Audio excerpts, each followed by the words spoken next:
Hi friends, तुम्हा सर्वांचं माझ्या होममेड रेसिपी मराठी या यूट्यूब चॅनलवर खूप खूप स्वागत आहे। आज आपण मस्त अशी एक नॉनव्हेजची रेसिपी पाहणार आहोत। घरच्या घरी ढाबा स्टाईल चिकन ग्रेव्ही कशी करायची ते मी तुम्हाला आज ह्या रेसिपीमध्ये करून दाखवणार आहे। ही अगदी सोप्या पद्धतीने। चला तर मग वेळ न घालवता रेसिपीला सुरुवात करूया। चिकन ग्रेव्ही करण्यासाठी सर्वात महत्त्वाचं म्हणजे चिकन। इथे मी चिकनचे लेग पीस घेतलेले आहेत आणि लेग पीसला मी ना सुरीने हलकसं कट केलेलं आहे। कांद्याची पेस्ट, टोमॅटो प्युरी घेतलेली आहे, दही, आलं लसूण पेस्ट घेतलेली आहे। इथे मी कांदा आणि खोबऱ्याचं वाटण घेतलेलं आहे। डेली जे आपण भाज्यांना वापरतो ते वाटण घेतलेलं आहे मी। कांदा खोबरं भाजून त्यात थोडासा लसूण आणि कोथिंबीर घालून हे वाटलेलं वाटण आहे। तर इथे मी काही गरम मसाले घेतलेले आहेत।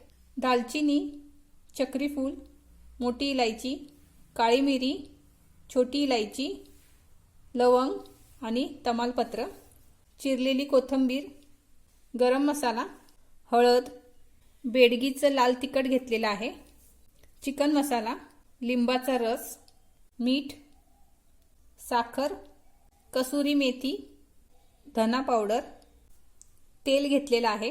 गॅसवरती मी पॅन ठेवलेला आहे। आता त्यामध्ये आपण तेल घालून घ्यायचे। अर्धा कप तेल घेतलेला आहे। तुम्ही तुमच्या आवडीनुसार तेल कमी जास्त करू शकता। तेल तापलेलं आहे। आता तेलामध्ये आपण हे जे गरम मसाले घेतलेले आहेत ते घालून घ्यायचे। तेलामध्ये गरम मसाले फ्राय झाले की त्यामध्ये आपण आलं लसूण पेस्ट आहे ती घालायची। एक अर्धा मिनिट आपण ती तेलामध्ये परतवून घ्यायची।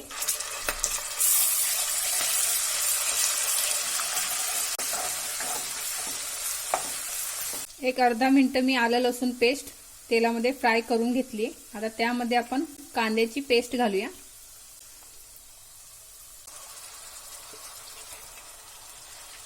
कांद्याच्या पेस्ट मधला ओलसरपणा जोपर्यंत कमी होत नाहीये तोपर्यंत आपण कांद्याची पेस्ट तेलामध्ये फ्राय करून घ्यायची आहे।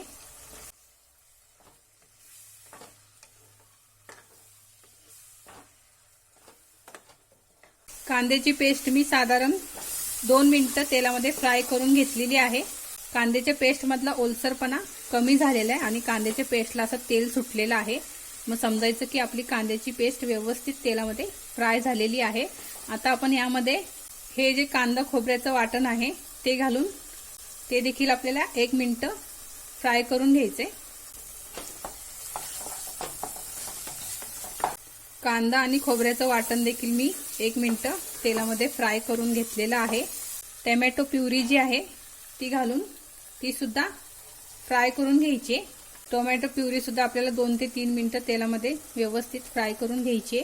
जोपर्यंत त्या टोमॅटो प्युरीचा ओलसरपणा कमी होत नाही तोपर्यंत आपल्याला ही तेलामध्ये फ्राय करायची आणि कोरडी होईपर्यंत आपल्याला ही फ्राय करून घ्यायची। टोमॅटो प्युरी घातल्यानंतर मी हे 2 ते 3 मिनिट सर्व व्यवस्थित फ्राय करून घेतलेलं आहे। साईडला बघा तेल देखील सुटलेलं आहे, याचा अर्थ हे व्यवस्थित सगळं फ्राय झालेलं आहे आणि ओलसरपणा जो होता तो देखील कमी झालेला आहे। आता आपण यामध्ये मसाले घालून घेऊया। बेडगीचं हे लाल तिखट आहे हे घालूया, हळद, चिकन मसाला, गरम मसाला, धना पावडर। आता हे सर्व मसाले आपण परत एकदा 1 मिनिटभर फ्राय करून घेऊया।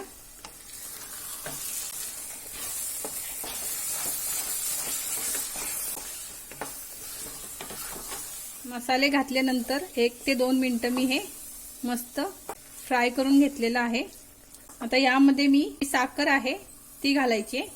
साखर तुम्ही तुमच्या आवडीनुसार कमी जास्त करू शकता। कसुरी मेथी घेतलेली आहे ती घालायची, लिंबाचा रस, चवीप्रमाणे आपण यामध्ये मीठ घालून घ्यायचे। आता हे देखील आपल्याला व्यवस्थित मिक्स करून घ्यायचे।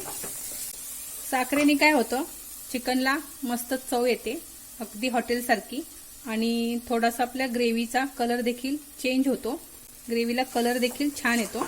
मसाल्यामध्ये थोडासा कलर मध्ये चेंज झालेला आहे।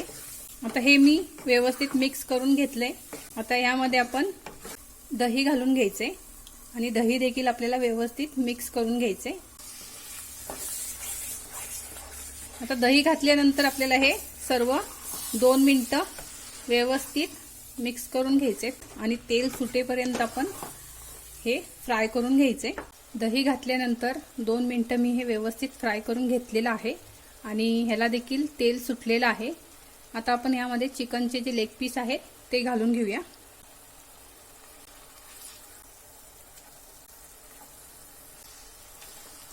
आणि हे जे लेग पीस आहेत ते आपण या मसाल्यामध्ये व्यवस्थित मिक्स करून घेऊया।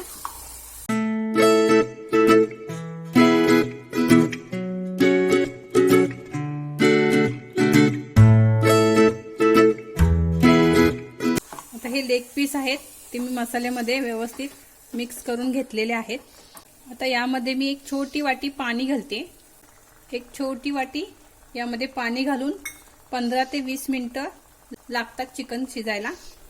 पाणी घातल्यानंतर मी ग्रेव्ही परत एकदा चमच्याने हलवून घेतलेली आहे। आता आपण झाकण ठेवून 15 ते 20 मिनिटं हे चिकन शिजवून घेऊया आणि मध्ये मध्ये आपल्याला हे चेक करायचे। मध्ये मध्ये चमच्याने आपल्याला हे चिकन खालीवर करायचे, नाहीतर खाली लागण्याची शक्यता असते। तो 15 ते 20 मिनिटात हे चिकन शिजते। मी आता ह्याच्यावर झाकण ठेवते। 15 ते 20 मिनिटं हे चिकन शिजवून घेते। 15 ते 20 मिनिटात आपलं चिकन व्यवस्थित शिजतं। झाकण ठेवल्यानंतर आपण एक 5 मिनिटांनी चेक करूया। मस्त ग्रेव्हीला तेल सुटलेलं आहे। चमच्याने खालीवर करून घ्यायचे।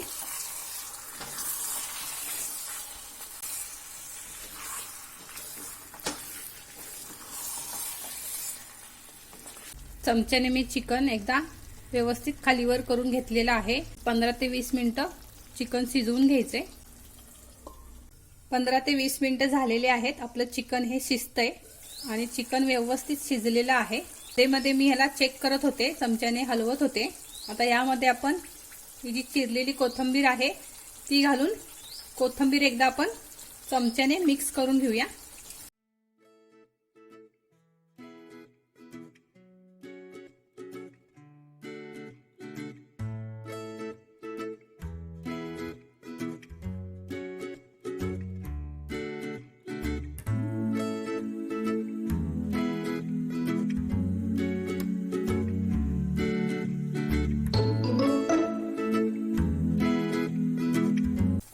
कोथिंबीर घातल्यानंतर मी हे व्यवस्थित एकदा मिक्स करून घेतलेलं आहे आणि गॅस बंद केलेला आहे। आता आपण हे चिकन जे आहे ते एका प्लेटमध्ये काढून घेऊया। आपली ढाबा स्टाईल चिकन ग्रेव्ही तयार झालेली आहे। चिकन ग्रेव्ही मी एका प्लेटमध्ये काढून घेतली आहे। घरच्या घरी ढाबा स्टाईल चिकन ग्रेव्ही कशी करायची हे मी तुम्हाला आज ह्या रेसिपीमध्ये दाखवलेलं आहे, तेही अगदी सोप्या पद्धतीने। ही रेसिपी तुम्ही घरी नक्की ट्राय करा। कशी झाली मला कमेंट करून सांगायला विसरू नका। रेसिपी आवडली असेल तर प्लीज लाईक करा, शेअर करा। तुम्ही जर अजून होममेड रेसिपी मराठी चॅनलला सबस्क्राईब केलं नसेल तर प्लीज सबस्क्राईब करा आणि बेल आयकॉन दाबायला विसरू नका, जेणेकरून माझ्या व्हिडिओचे नोटिफिकेशन सर्वात आधी तुम्हाला भेटतील। Thank you.